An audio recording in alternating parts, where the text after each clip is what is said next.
Bonjour l'équipe, on se retrouve dans la partie 2 du cours hémolyse physiologique et pathologique. Donc, un petit rappel, c'est quoi l'hémolyse? C'est la destruction prématurée des globules rouges, ce qui entraîne une anémie hémolytique lorsque la moelle osseuse n'arrive plus à compenser la perte en produisant de nouveaux globules. Donc, qui تصرنا hémolyse اللي هي destruction تاع les globules rouges, la moelle تعاود تبرودويزي l'organisme تاعنا يحس باللي كاين نقص في les globules rouges, تولي la moelle تعاود تبرودويزي par le processus appelé l'hématopoïèse, d'accord? Lorsqu'elle n'arrive plus à compenser, tu vas te produire, ça مش لاحقة على la quantité اللي elle est détruite, d'accord? نطيحوا في l'anémie. Ok, donc on distingue deux grands types, l'hémolyse congénitale et l'hémolyse acquise. Congénitale وش معناها؟ معناها un problème génétique, معناها نزيدوا بها. Acquise معناها une maladie au cours de la vie. Ok, commençons par l'hémolyse congénitale qui s'appelle aussi constitutionnelle. Elle a une origine génétique qui marque comme, donc le défaut est directement lié aux globules rouges. D'accord? À cause d'une anomalie présente dès la naissance. Il s'agit donc d'un défaut intrinsèque du globule rouge, ok? On distingue trois grands types d'anomalies. Les anomalies de la membrane, les anomalies enzymatiques et les hémoglobinopathies, d'accord? Premièrement, les anomalies de la membrane, comme la sphérocytose. La sphérocytose, le globule rouge تاعنا مدور, d'accord? ما يكونش عنده هذوك les concavités, ok? La sphérocytose héréditaire, ou là aussi appelée l'elliptocytose, qui rendent le globule rouge moins déformable et donc plus fragile, ok? Deuxièmement, les anomalies enzymatiques, comme le déficit en G6PD ou en pyruvate kinase, qui perturbent le métabolisme énergétique du globule et le rendent plus vulnérable, ok? Troisièmement, les hémoglobinopathies, d'accord? Comme la drépanocytose ou là les bêta-thalassémies, les bêta ou la alpha, les thalassémies en gros, d'accord? Oui, la structure de l'hémoglobine est anormale, ok?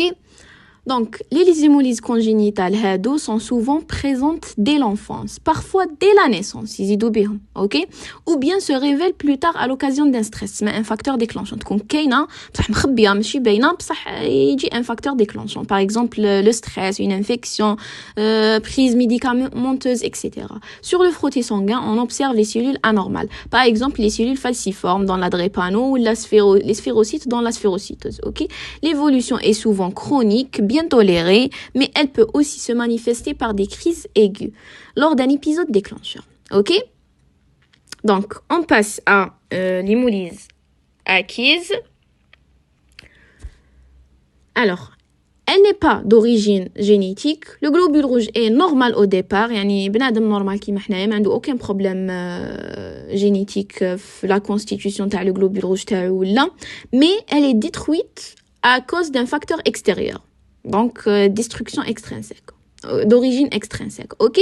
Cette destruction est liée à des facteurs variés qu'on regroupe en trois grands mécanismes. D'abord, la cause immunologique, comme dans l'anémie hémolytique auto-immune, ou là, les réactions post-transfusionnelles, ok? Ensuite, les causes mécaniques dues par exemple à des prothèses valvulaires, ou là, des microangiopathies comme la CIVD. D'accord? La CIVD, c'est quoi?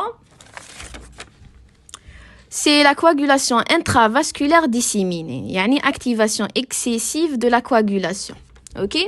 Provoque une destruction mécanique des hématies. Et enfin, les causes toxiques ou la infectieuses, comme le paludisme, certains vénins, yani des toxines, سموم, شغل, ou encore des médicaments qui endommagent le globule rouge. Ok?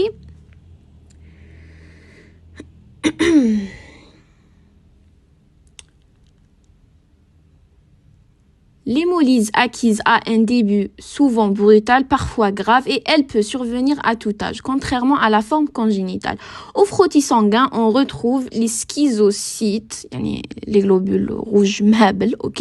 C'est-à-dire des fragments de globules rouges témoignant de leur destruction. Le test de Coombs est souvent positif dans les formes immunologiques, ce qui confirme l'origine auto-immune de la destruction. Ok? Pour mieux retenir la différence, on peut s'appuyer sur le résumé comparatif suivant. Ok? Donc, dans les hémolyses congénitales, l'origine est génétique, le globule rouge est anormal dès la naissance. Les causes typiques sont la drépano, le déficit en G6PD ou la sphérocytose. Sur le frottis, on voit des cellules caractéristiques et le test de Coombs est négatif. Yani, le test de Coombs est positif pour les maladies auto-immunes. D'accord? L'évolution est chronique ou par crise selon les situations. Dans les hémolyses acquises, l'origine est extérieure aux globules rouges. Les causes sont par exemple l'auto-immunité ou des causes mécaniques, infectieuses, etc. Le début est souvent aigu, parfois très sévère. Le frottis montre des schizocytes et le test de Coombs est souvent positif. L'évolution est généralement aiguë et parfois grave. En résumé, on peut dire que l'hémolyse congénitale est une maladie du globule rouge lui-même.